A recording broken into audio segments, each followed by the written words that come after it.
Goeiedag, ek groet jou in die kosbare naam van Jesus Christus.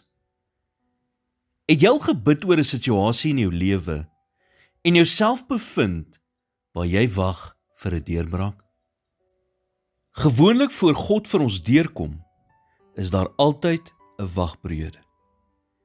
Die vraag is dus nie of ons sal wag nie, maar eerder hoe ons sal wag. En hoe ons wag, bepaal gewoonlik ook hoe lank ons wag. Daar is eintlik net twee maniere om op God te wag. Of jy wag passief op God, of jy wag met verwagting. Iemand wat passief op God wag, hoop dat iets goed sal gebeur en hulle is bereid om rond te sit en te wag om te sien of dit gebeur. Na 'n kort tydjie gee hulle egter op en sê, dis dit. Ek het gewag en gewag, maar niks het gebeur nie. Die persoon wat met verwagting wag aan die ander kant, is hoopvol en glo dat die antwoord net om die draai is. Hulle geloof is nie iets wat passief is nie.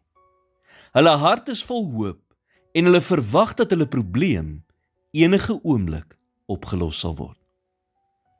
Soos Dawid sê in Psalm 5 vers 4, in die môre, Here, sal U my stem hoor, in die môre sal ek dit aan U voorlê en afwag.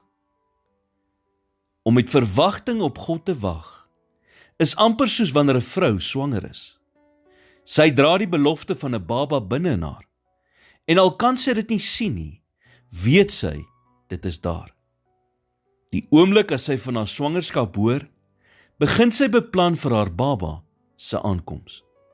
Sy begin items bymekaar maak wat sy nodig sal hê en kry alles gereed. Sy berei aktief voor vir die aankoms van die baba, want sy weet die belofte sal vervul word. Dis net 'n kwessie van tyd. Sy is verwagtend en sy sal wag so lank as wat dit vat.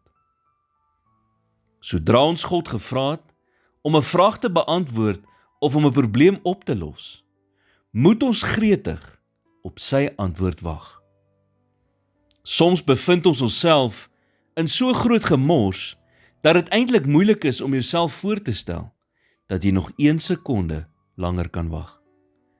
Maar wanneer 'n mens geduldig en vol verwagting op God wag, te midde van moeilike omstandighede, kom God gewoonlik vir 'n mens deur.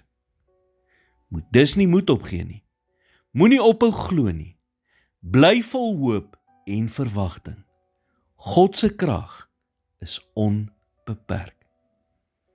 Here, ek bring vandag my versoeke voor U en ek kies om in verwagting te wag en nie in angs nie. Al kan ek nie sien hoe dinge sal uitwerk nie, vertrou ek dat U namens my werk. Ek dank U dat U tydsberekening perfek is. In Jesus naam bid ek dit. Amen.